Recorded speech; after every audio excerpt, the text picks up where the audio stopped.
इस summer camp में हम आज आपको बताने जा रहे हैं योगासन। योगासन क्या होता है? योगासन में देखिए, योगासन दो शब्दों से मिलकर बना है, योग जमा आसन।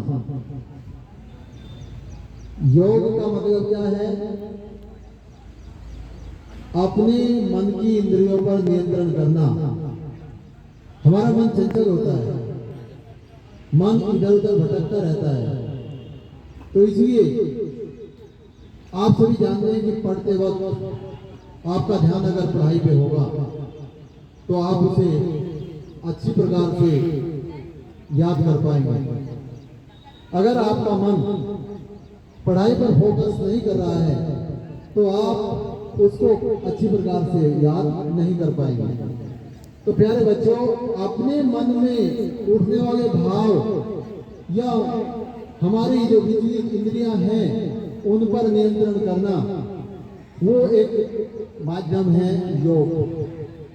ऋषि मुनि, साधु संत आपने प्राचीन समय में देखा है कि वो भी योग करते थे, और योग के बल पर ही बहुत सारी शरीर के दोषों का निवारण होता है।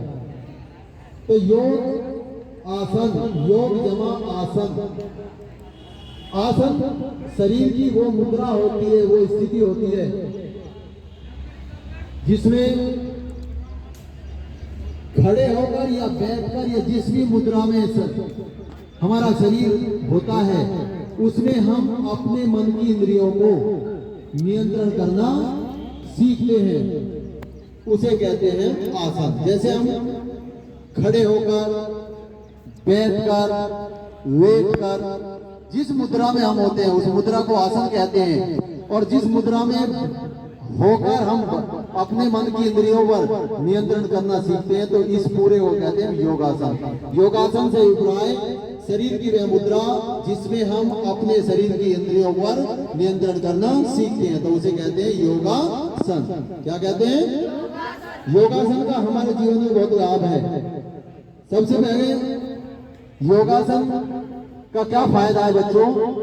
आज के इस बढ़ते भौतिकवादी युग में हमें सबसे पहले अपने शरीर को, मस्तिष्क को स्वस्थ रखना है, और स्वस्थ रखने के लिए हमें शरीर से वो क्रियाएं करनी है जिससे कि शरीर के सभी अंग स्वस्थ रहें।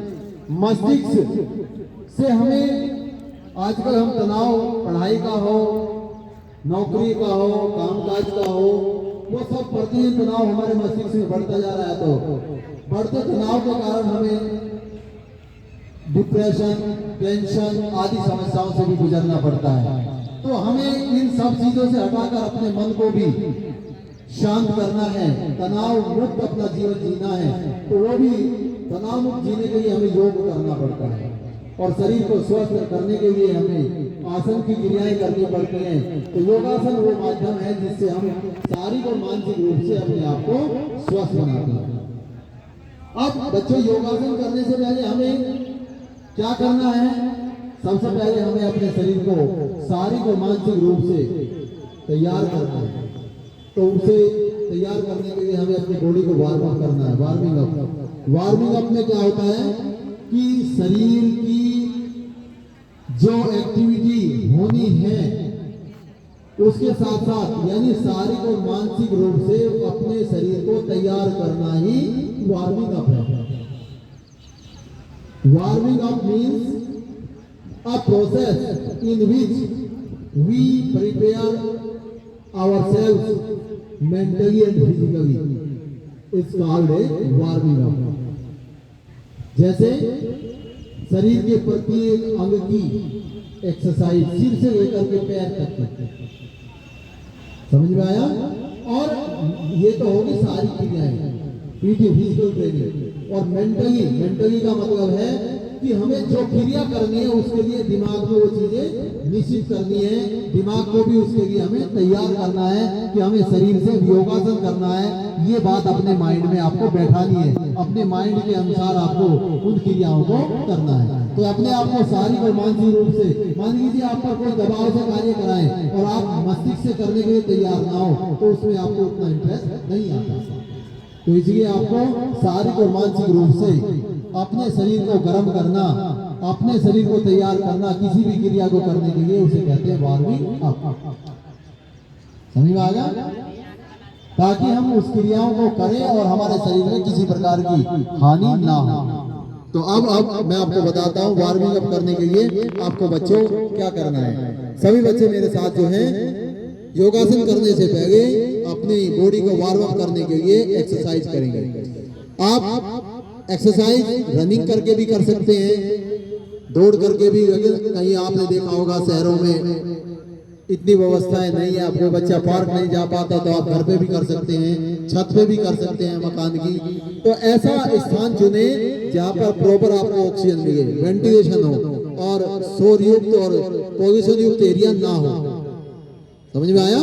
तो आप ऐसा स्थान शहरों में पार्क चुन सकते हैं, पार्क में जाकर के। लेकिन पार्क में आपको शांति प्रिय स्थान का चयन करना है और ढीले वस्त्र पहनने हैं। सुबह के समय सोच आदि से निवृत्त होकर ढीले वस्त्र पहन करके आप जो है वहाँ ऐसे स्थान का चयन करेंगे जहाँ आपको शांति और शांत वातावरण मिले।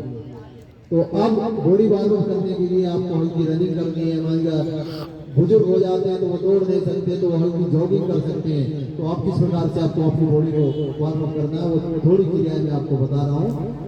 इसके बाद आपको योगासन बताया जाएगा। तो बच्चों बॉडी वार्म अप करने के लिए आप अपने स्थान पर खड़े हैं तो उसी स्थान पर जॉगिंग शुरू कर सकते हैं इस प्रकार से।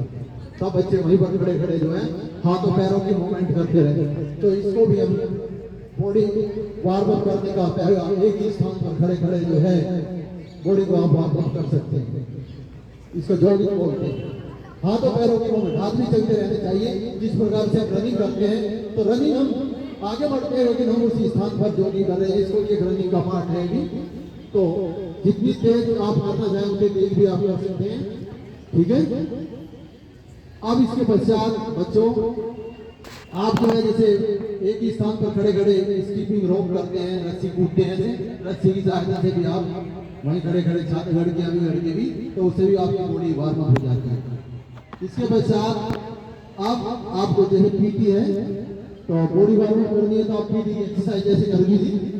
हाथों पैरों की मूवमेंट पूरी बॉडी दोनों। मेरे हाथ में माइक है, आप दोनों हाथों से कीजिए।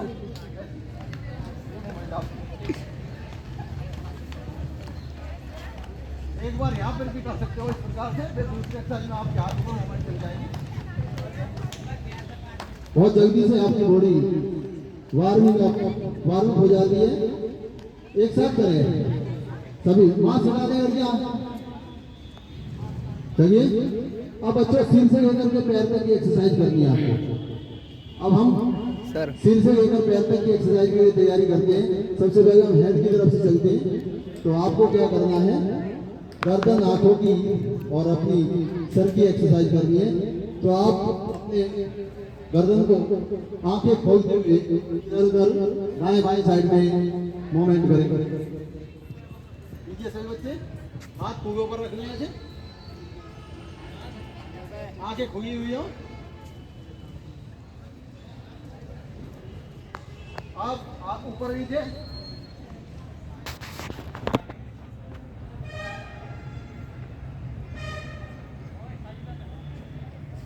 अब राउंड में मूवमेंट कीजिए राइट साइड की। आप उसी के अगेंस्ट में लेफ्ट साइड में रिवर्स में।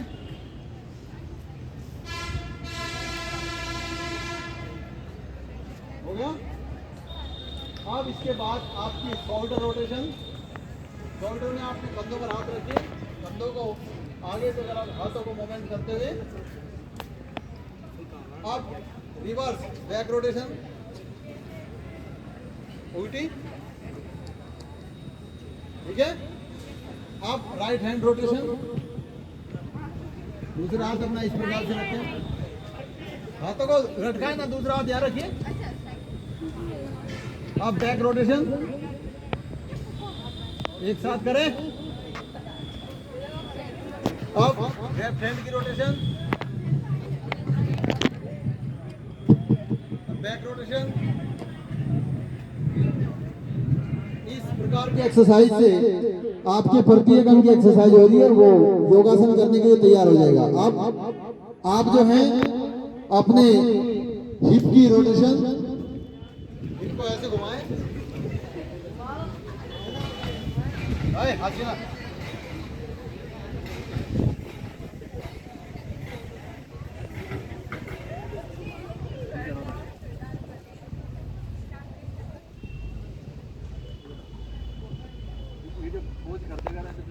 साइड की स्ट्रेचिंग, बायां हाथ सिर के ऊपर रखें, दाएं हाथ से घुटने की तरफ ऐसे।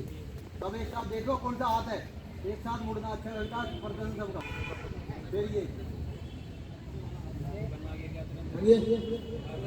साइड स्ट्रेचिंग, बायां हाथ सिर के ऊपर रखें और घुटने नहीं मुड़ेंगे। साइड में आपको बॉडी हिप का मतलब कूले को ऐसे घुमाना है बाई साइड में। आप इसके बाद बैक रोटेशन से उल्टा। अब आप अपने पैर की रोटेशन करें, चारों बाहर लेके।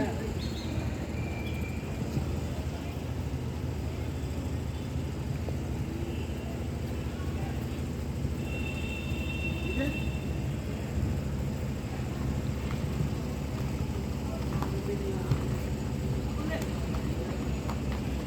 तो इस प्रकार से और बहुत सारी एक्सरसाइज हैं। अब आपकी बॉडी जो है योगासन करने के लिए तैयार है। आप सभी बच्चे, प्यारे बच्चों, कौन सा आसन करेंगे? सूर्य नमस्कार आसन। जिससे ना हो रहा हो वो निकल जाना बाहर, और कोई बात ना करे, रहता नहीं तो देखो ना पिटाई नहीं करना वो कर। जो वीडियो सेंड की जाएगी उसमें किसी प्रकार की अनियमितता दिखाई नहीं देंगे। सबसे पहले हम कौन सा आसन करेंगे? सूर्य नमस्कार आसन। सूर्य नमस्कार आसन सभी आसनों की जननी होता है। क्या होता है?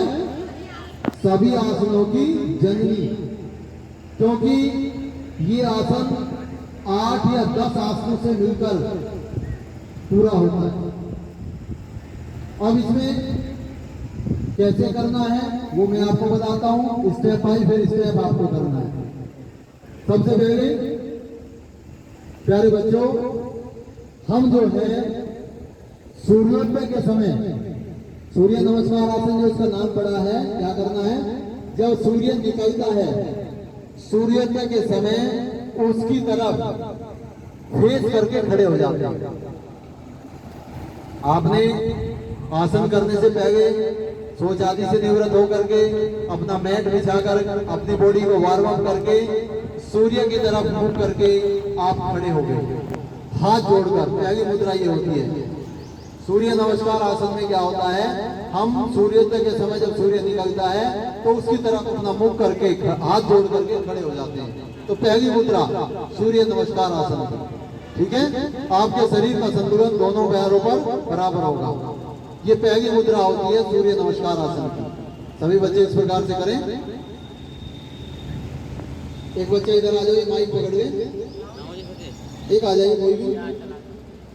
तो सभी बच्चे सूर्योदय के समय हाथ जोड़कर सीधे खड़े हो जाएं। सूर्य नमस्कार की पहली स्थिति होती है। अब हम सूर्य नमस्कार की दूसरी मुद्रा में आगे बढ़ेंगे। तो क्या करते हैं? अब हमें अपने हाथों की जो उंगलियां हैं उनको अंदर की तरफ ले जाते हुए, ऐसे देखिए जा रही ना पीछे, ऐसे मोड़ते हुए, ऐसे मोड़ते हुए आपको क्या करना है? अपने हाथों को ऊपर रेज करना, उठाना है। ऊपर उठाते हुए अब अपने पंजों को भी ऊपर खींचना है और अपनी रीढ़ की हड्डी को पीछे मोड़ते हुए हाथों को पीछे झुकाते हुए ऐसे, इसे कहते हैं हस्ततानासन। इसके बाद धीरे धीरे सांस छोड़ते हुए हाथों को आगे नीचे की तरफ लाते हुए और अपनी हथेली को जमीन पर रखते हुए पैरों के घुटनों से सिर को मिलाने का प्रयास करते हुए, इसको कहते हैं हस्तपाद आसन। इस मुद्रा के बाद आप जो है अपना दायां पैर पीछे ले जाएंगे।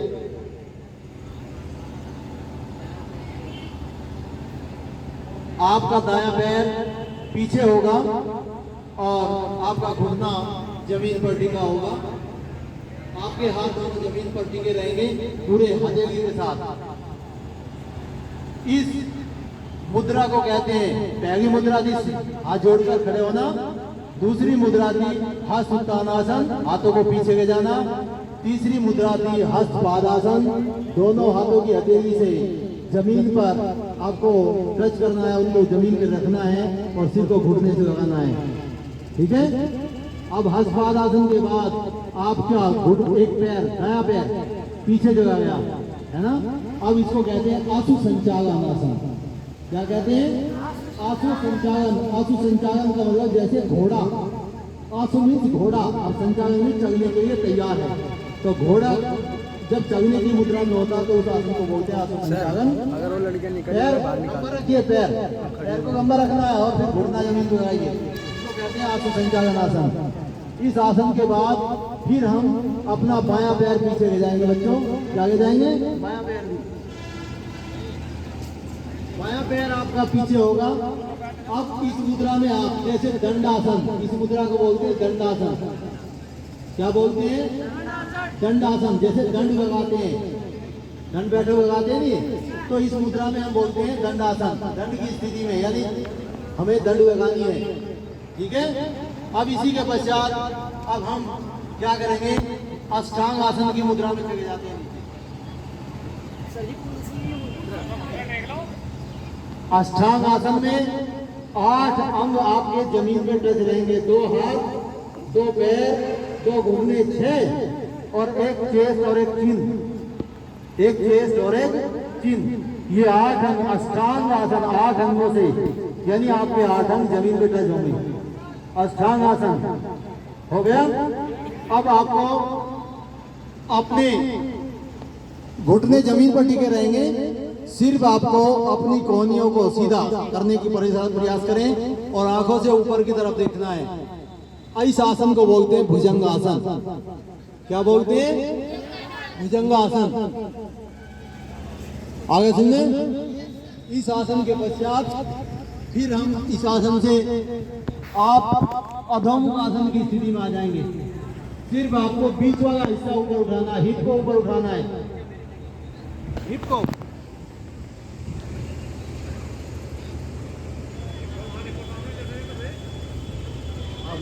इस आसन को बोलते हैं अधोमुख आसन या पर्वतासन। यानी जैसे पर्वत की चोटी बीच में से ऊपर उठी रहती है, यानी हमारा हिप वाला हिस्सा सिर्फ ऊपर उठा रहेगा।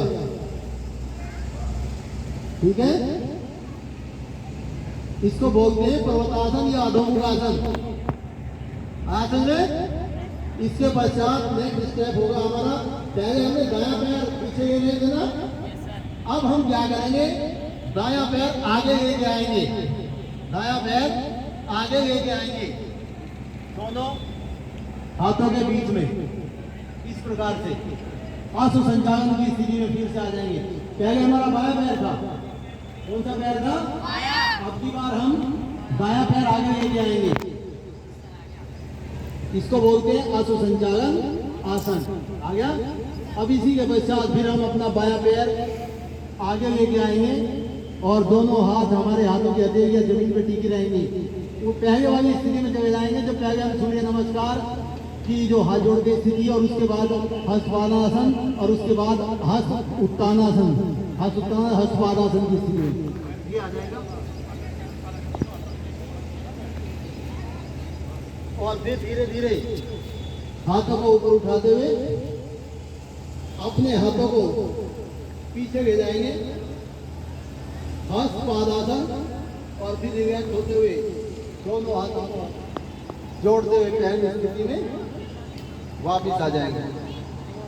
ये जहां से हमने शुरू किया था वहीं आकर के समाप्त होगा। आज ये एक राउंड पूरा हुआ है किसका?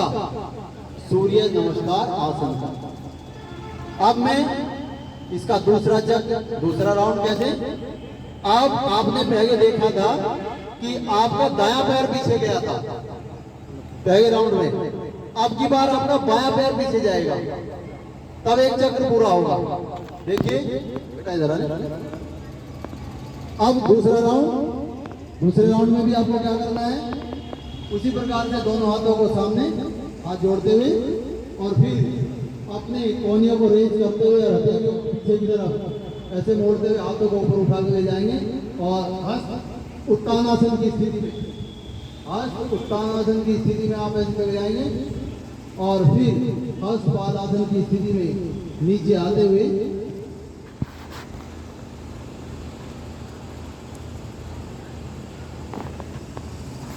अब की बार आप बायां पैर पीछे ले जाएंगे, पहले दायां पैर गए थे, बायां पैर पीछे ले जाइए।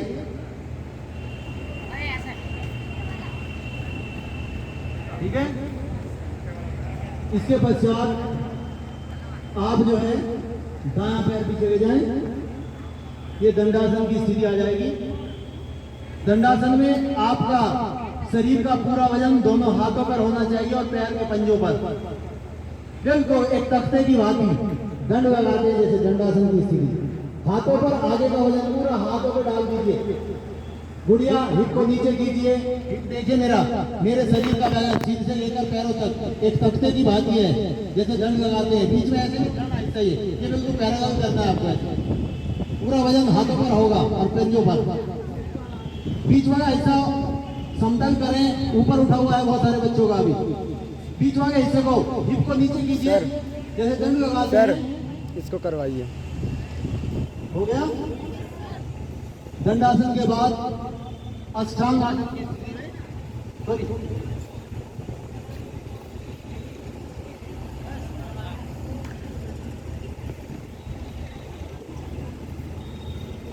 इसके पश्चात भुजंगासन की स्थिति में,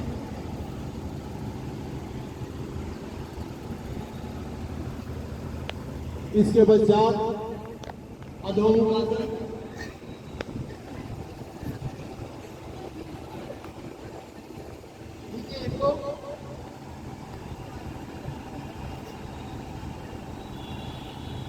इसके पश्चात अब हम कौन सा पैर लेके आए थे पीछे, बायां पैर पीछे लेके आए थे ना, तो अब हम क्या करेंगे, दायां पैर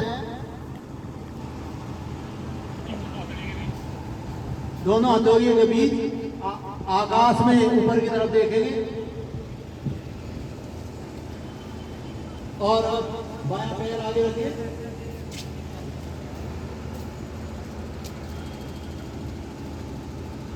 और फिर धीरे धीरे हाथों को ऊपर उठाते हुए पीछे मोड़ते हुए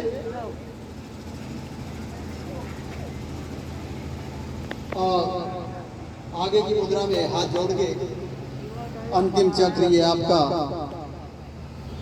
सिर सूर्य नमस्कार आसन। तो इस प्रकार से 2 चक्र में ये सूर्य नमस्कार आसन पूर्ण हो। ठीक है, इस आसन को प्रतिदिन आप 10 से 15 बार जितनी आपकी शरीर की कैपेसिटी हो उसे आप करें। अब मैं इस आसन के आपको फायदे बताना चाहूंगा। इस आसन के करने के निम्नलिखित फायदे हैं। जैसे इस आसन के नाम से ही जाना जाता है कि ये आसन सूर्य नमस्कार आसन सभी आसनों की जननी है। कितने आसन हुए इसमें? 8, कम से कम 8 आसनों से मिलकर के। पहला कौन सा? हस्त उत्तानासन, हस्त पादासन, दंडासन, भुजंगासन, अष्टांगासन, आसु संचालन आसन, अधोमुखासन, है ना। तो इन आसनों से बहुत सारे आसन इसी में इंक्लूड है, इसी में शामिल है। तो बहुत सारे आसन जो हम अलग अलग करते हैं वो सूर्य नमस्कार आसन करने में ही वे आसन भी हो जाते हैं। तो इस आसन का ये फायदा है बच्चों, पूरी बॉडी में एक तो फ्लेक्सिबिलिटी यानी लचीलापन आ जाता है। सारे शरीर में फ्लेक्सिबिलिटी लचीलापन आ जाता है। नंबर 2, पेट संबंधी विकार, डाइजेशन संबंधी समस्याएं, कमर में दर्द, रीढ़ की हड्डी संबंधी विकार, पैरों और हाथों संबंधी, रक्त संबंधी विकार वो सब समाप्त हो जाते हैं। तीसरी बात, जब आप सूर्योदय के समय सूर्य की तरफ हाथ जोड़ करके खड़े होते हो तो सूर्य की निकलने वाली पहली किरणें आपके चेहरे पर पड़ती हैं, और जब वो आपके चेहरे पर पड़ती हैं तो आपको विटामिन डी देती हैं। क्या देती हैं? Vitamin D. सूर्य विटामिन डी का भरपूर स्रोत है, जो सूर्योदय के समय हमें केवल सूर्य से प्राप्त होता है। अगर हमारे शरीर में विटामिन डी की कमी हो जाए, देखिए विटामिन डी हमें भोजन से भी मिलता है, जैसे दूध है, दही है, अंडा है, पनीर है, लेकिन अगर उसकी कमी एक बार बॉडी में हो जाती है तो जब तक हम सूर्य की किरणों से उसे नहीं लेते तब तक हम जो चीजें खाते हैं वो भी पूर्ति नहीं कर पाते। तो इसलिए सभी बच्चों को धूप में अर्ली इन द मॉर्निंग सूर्योदय के समय 10 से 20 मिनट या आधा घंटा अपने चेहरे पर, अपने शरीर पर उसकी धूप सेकनी चाहिए, जिससे कि हमारे शरीर में कैल्शियम की कमी ना हो। आज देखते हैं कि शहर वाले अधिकतर बच्चे जो अंदर ही अधिकतर रहते हैं, धूप में बाहर नहीं निकलते, तो उनके शरीर में विटामिन डी की अधिकतर कमी पाई जाती है। और विटामिन डी कमी होना, आज जैसे आप बच्चे हो, छोटे बच्चे, आपकी बढ़ने की उम्र है, और बढ़ने की उम्र में क्या है, आपकी हड्डियों के अंदर अगर कैल्शियम होगा, मैग्नीशियम फास्फोरस से निर्मित होती है, अगर कैल्शियम की मात्रा आपकी हड्डियों में होगी तो हड्डी बढ़ेगी। अगर आपके शरीर में कैल्शियम की कमी हो जाएगी तो आपके शरीर की हड्डियां नहीं बढ़ेगी, तो इसलिए शरीर की ग्रोथ भी नहीं होगी। भाई शरीर का जब ढांचा ही नहीं बढ़ेगा तो मांसपेशियां कहां से बढ़ेगी?